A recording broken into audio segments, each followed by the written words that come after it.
Bonjour et bienvenue dans un nouveau tutoriel de l'Académie du Web Design.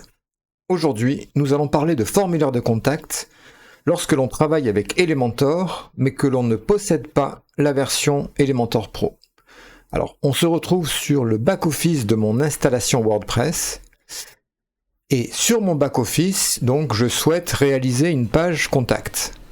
Alors, j'ai déjà mis en place une page contact que j'ai créée dans l'administration. Dans les pages, j'ai créé la page contact ici.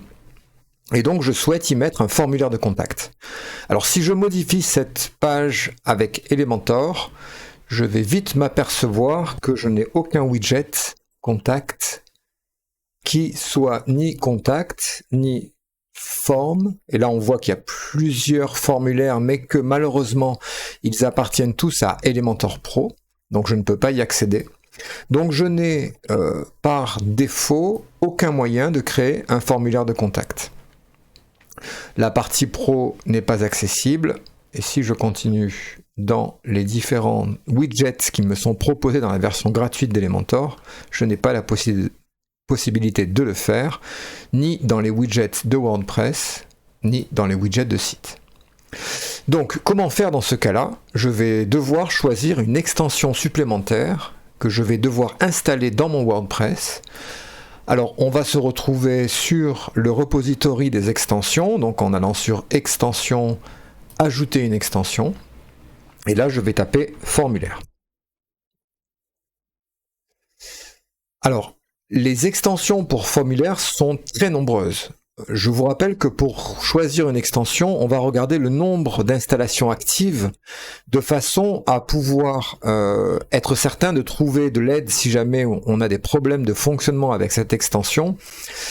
Alors sur l'ensemble des extensions, il y en a qui sont installées uniquement 200 fois, mais il y en a beaucoup qui sont installées plusieurs millions de fois. Alors globalement, on a deux solutions différentes. La première solution, c'est passer par une extension tels que Contact Form by WP Forms. Donc ça, c'est des builders de formulaires. C'est excessivement compliqué à utiliser. Il y a une learning curve, une courbe d'apprentissage qui est assez importante. Par contre, on réalise n'importe quel type de formulaire. Dans mon cas précis, je souhaite simplement faire un formulaire de contact, c'est-à-dire nom, votre adresse email et votre message. Donc je ne suis pas pour installer des extensions complexes pour réaliser des tâches très simples. Je trouve ça complètement débile. Donc, je vais plutôt m'orienter vers une extension primo que je souhaite avoir gratuitement et deuxièmement, qui soit relativement simple à utiliser, même si elle n'est pas forcément très puissante. Alors, la réponse, je l'ai en deuxième résultat, c'est la fameuse extension Contact Form 7, qui est une extension excessivement connue sur WordPress, qui a été installée des millions de fois depuis très longtemps, et qui plus est, alors attention à regarder ça, est compatible avec la version de WordPress que je possède à l'heure actuelle. Donc ça, c'est très important quand on installe une extension de vérifier que l'installation d'abord possède des mises à jour relativement fréquentes, donc celle-ci a été mise à jour il y a une semaine, et surtout qu'elle est compatible avec la version de WordPress qu'on utilise. Il y a quantité d'extensions qui ne sont pas compatibles, ou en tout cas qui n'ont pas été testées avec les nouvelles versions de WordPress. Donc je vais vous proposer d'installer Contact Form 7, donc j'installe l'extension. Voilà, et ensuite, évidemment, je l'active. Alors, en ayant activé Contact Form 7, j'ai un nouvel onglet qui apparaît dans mon tableau de bord, qui est l'onglet Contact. Alors, Contact Form 7 est relativement simple à utiliser si on souhaite faire un formulaire de base. Alors, on clique sur l'onglet Contact. On a déjà un formulaire qui a été créé, mais on peut en ajouter un nouveau. Bon, là, je vais rester avec celui qui a déjà été créé et je vais cliquer sur le nom du formulaire de façon à accéder à ses paramètres. Bon, le premier paramètre, c'est le nom du formulaire. Alors, moi, je vais le mettre en français, hein. Formulaire de contact, voilà. Et ensuite, on a 4 groupes de settings, de réglages différents qui vont me permettre de réaliser mon formulaire. Alors, dans un formulaire, on peut mettre des champs de type texte, email, URL pour l'adresse d'un site, téléphone, nombre, date, voilà, là c'est tous les types de champs qu'accepte Contact Form 7. En l'occurrence, dans mon cas à moi, je vais garder ce qui m'est proposé par défaut, c'est-à-dire un formulaire qui possède 4 champs différents et un bouton en foyer.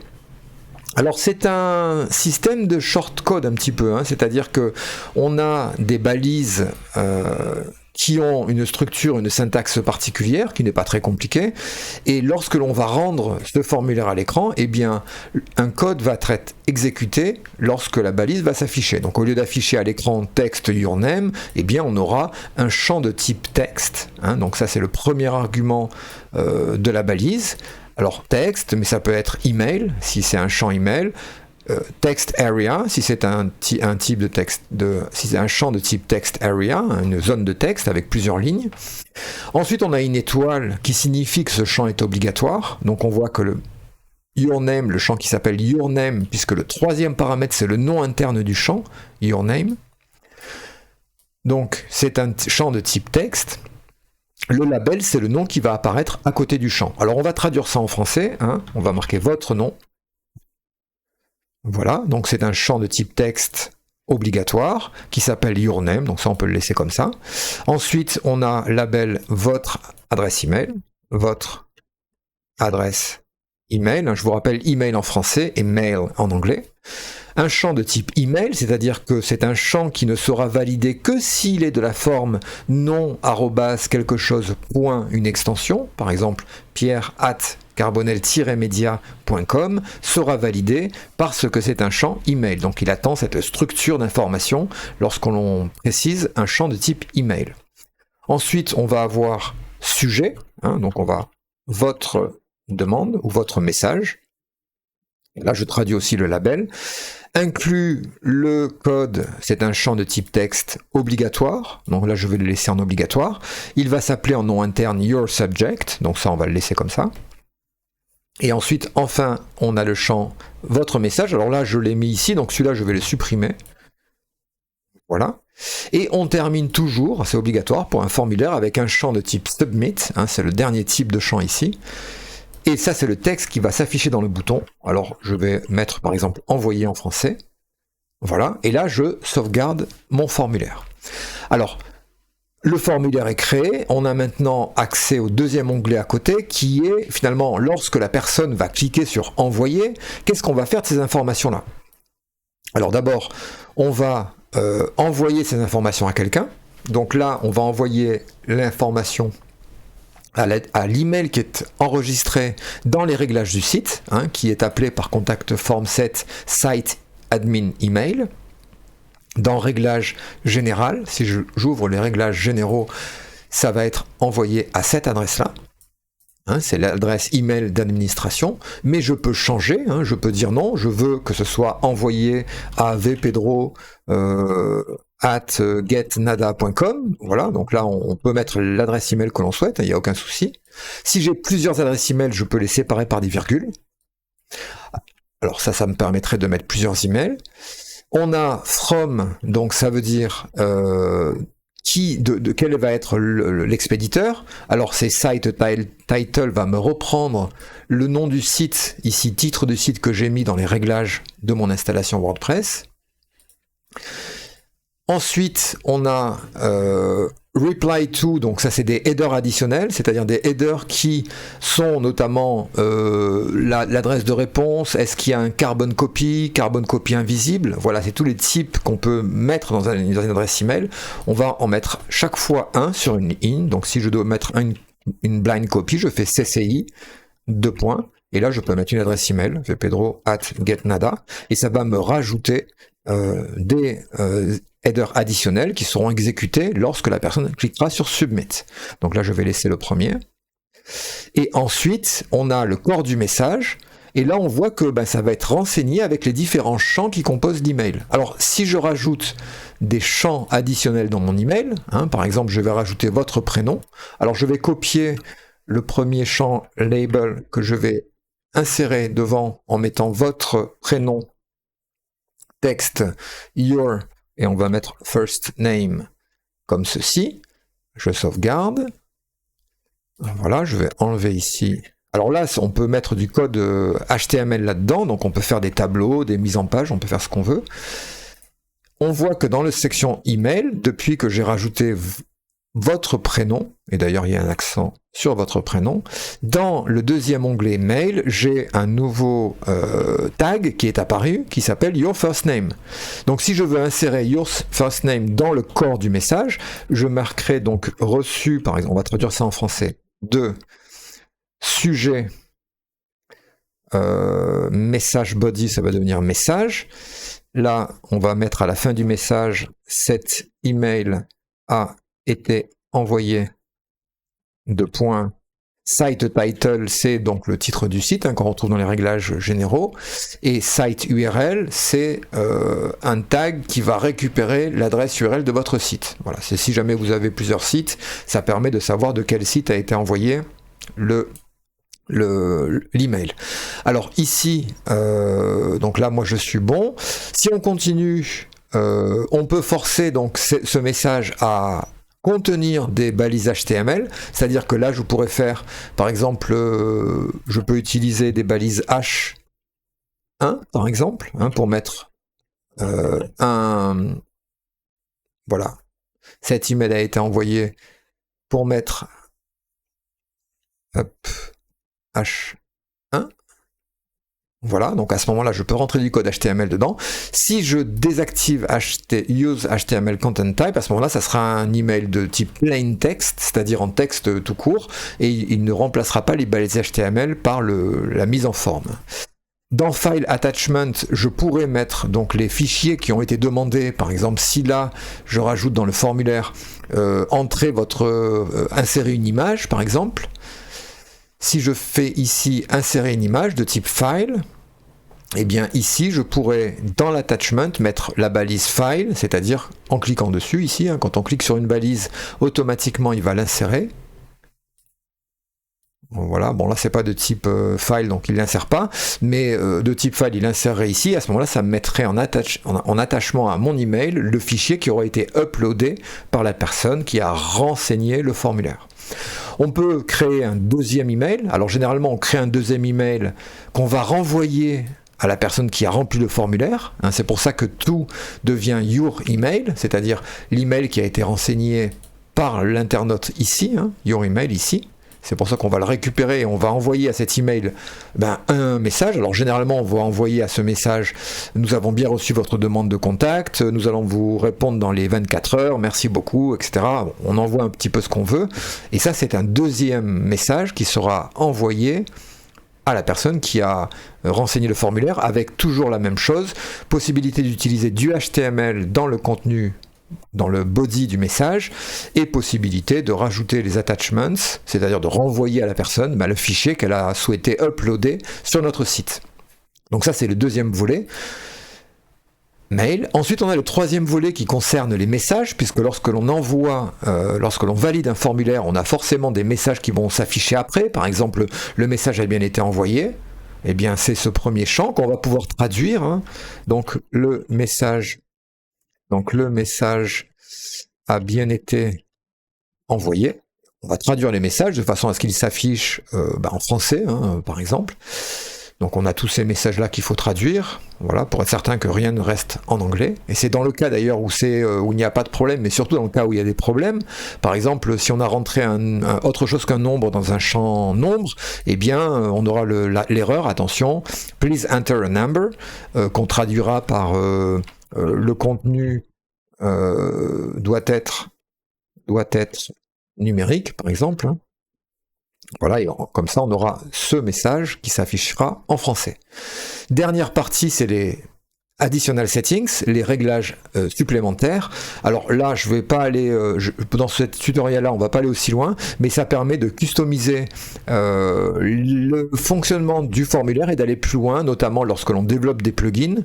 On va utiliser Contact Form Set et on va pouvoir utiliser ces réglages additionnels pour aller plus loin dans le traitement du formulaire. Mais nous, ici, on va s'arrêter là. Donc je rappelle, formulaire, on sélectionne le type de champ qu'on souhaite avoir. Ensuite, on remplit cette structure qui est déjà faite par défaut, donc on s'en inspire, c'est quand même plus simple. Ensuite, on règle qu'est-ce qu'on fait du formulaire quand la personne clique sur Submit? On l'envoie à qui?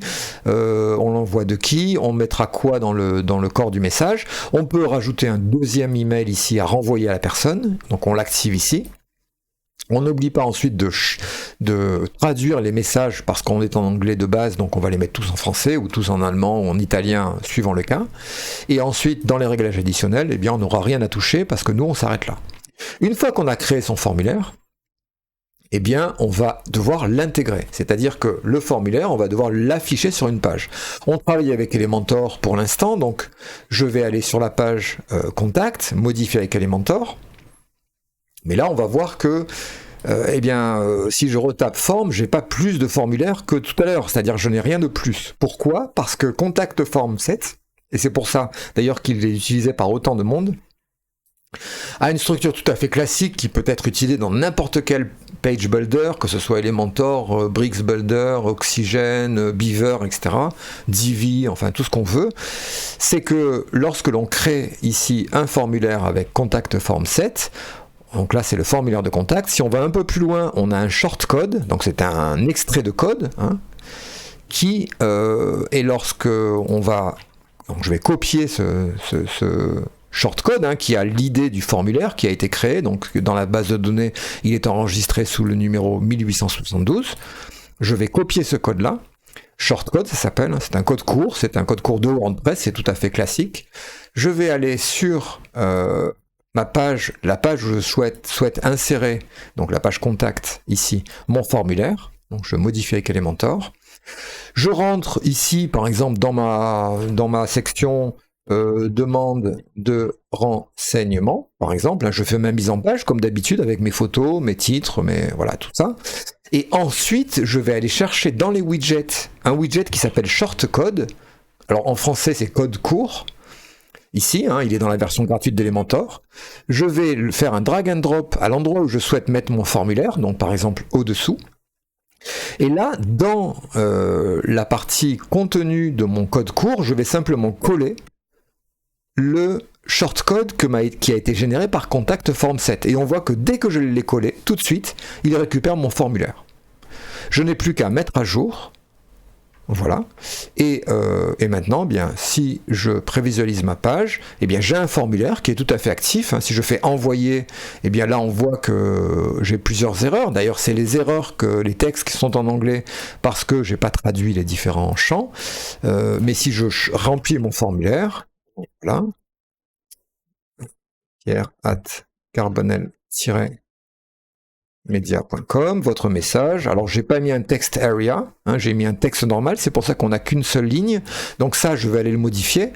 Donc je retourne dans mon formulaire, dans Contact Form ici, et à la place Edit d'un texte